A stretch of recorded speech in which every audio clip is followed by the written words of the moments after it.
Okay, let's move on to another thing, the relationship between Israel and Europe. What is Israel, according to your opinion, what is Israel doing right and what Europe do wrong? And why do you think Europe should learn from Israel and not vice versa? Because most of the elite intellectual, both in Israel and in Europe, think that we should learn more from Europe. The English version of Haaretz basically praise Angela Merkel, Barack Obama, and diminish all the native values, all the native Jewish values in Israel. Well, I think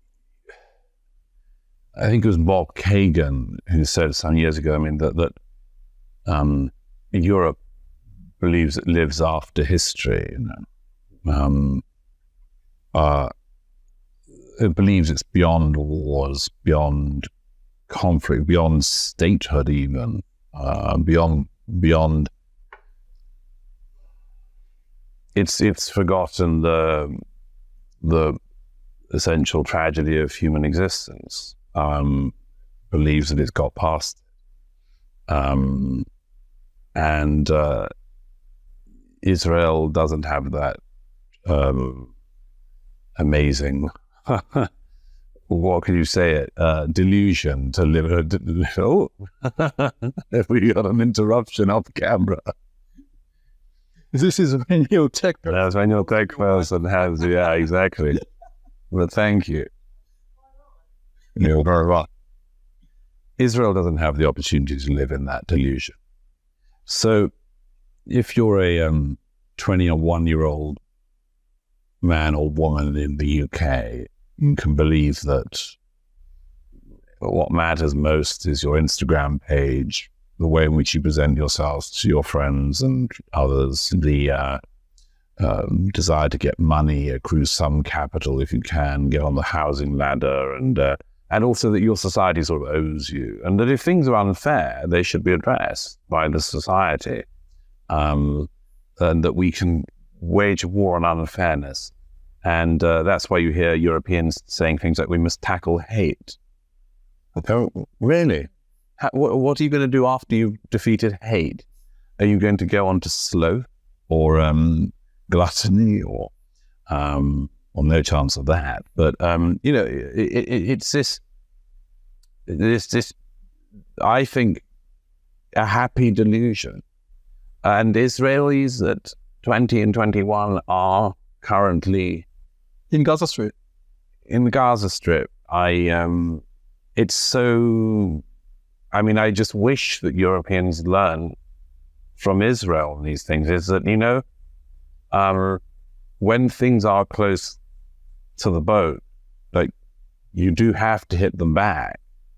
And Europeans, like Americans, believe that it's sort of always going to go on like this. And I've never had that.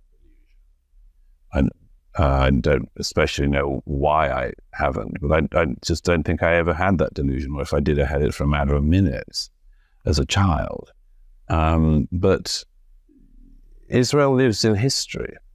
And Europeans, to a great extent, can't forgive Israel for that, because it then sees the country that lives in history as causing everyone else to have to live in history, or at risk of doing so. And that's a very a problem for Israel. It gets blamed by Europeans for having conflicts, for instance, for defending itself. May Europeans live in this luxury belief forever, but I suspect they won't. By the way, I think what you just said is some of the reasons why we don't see many Israelis believing UFOs, because we don't need to invent enemies outside Earth's enemies. We have enough enemies just around. And more than enough. Yeah, more than enough. And I would like to ask you something about, things that you wrote in The Strange Death of Europe. The idea is that after World War II, we are not going to extend our fight to morality, to good versus evil, because if I go with my beliefs all the way, then it will become Nazi Germany.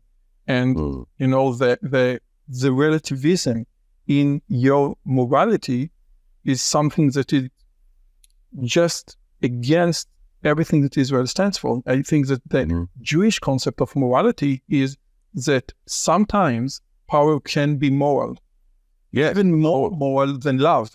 And I think that this is a very clear distinction. But Europe, Britain, Great Britain, we had Churchill versus Chamberlain. Churchill believes that he fought pure evil.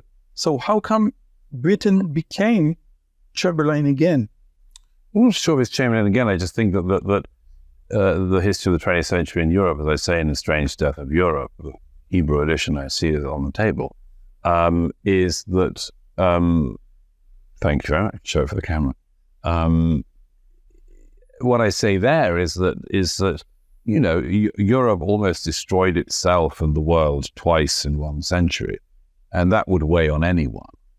And there's also that thing of, come on, we can't have to do this again, can we?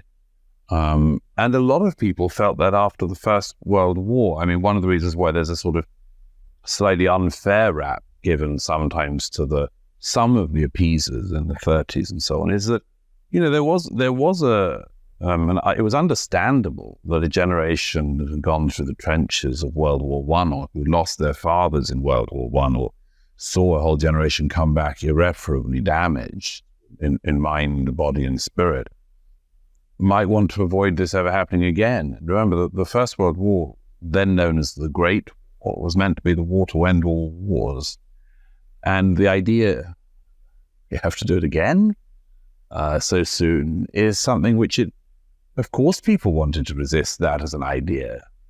And I don't doubt that Israelis have the same thing. Again, we've got to do this. But yes, alas, it's not a choice. Another thing that I think it differentiates the Jewish culture from both Islamic culture and Christian culture, the idea of asking questions, the idea of free speech that is inherently in the culture. We don't ask questions in Christianity. We are not allowed to ask questions in Islam. And maybe this is one of the things that, that is profoundly different in Israel versus you today, because I don't know. I think that Christian culture certainly asks questions. I agree that Islamic culture, the nature of Islamic culture is submission to Allah. So, I mean, of course, that's, and inshallah, which is, of course, the soporific idea ever, which, whatever, is effectively. But, I mean, I don't agree that there's a sort of theological explanation for it particularly, because I do see Israeli culture and European cultures, Western cultures being very similar, but at different speeds, you might say, similar societies traveling at different speeds. And European society wants to continue to drive below the speed limit. And Israeli society doesn't have that option. Okay. And what can we do? What can we do in order to help the European society, to push the... I mean, I don't know if it's Israel's job to do that. Israel's job is to look after Israel. The Israeli government's job is to look after Israeli people. But it's out of your job as the most prominent conservative journalist in the UK. Well, I see my job as simply telling the truth as I see it, and writing about what I see and being as accurate in my analysis as possible. I would love Europeans to be more aware of the fact that what they're living in is a kind of holiday from reality, but it's more likely that events will wake them up to that fact than my writing, sad to say. I wrote The Strange Death of Europe 7 years ago now, came out 6 years ago. And since all my warnings, as far as I can see, with the exception of a small number of countries in Europe, everyone else put their foot on the accelerator of things like immigration, mass immigration, illegal immigration. Instead of strengthening their borders, they weakened them even more. Instead of strengthening their civil societies, they made them even weaker. And but that, as I've always said, will differ country by country. And some countries might be in a position to save themselves from becoming completely relativistic, and others will not.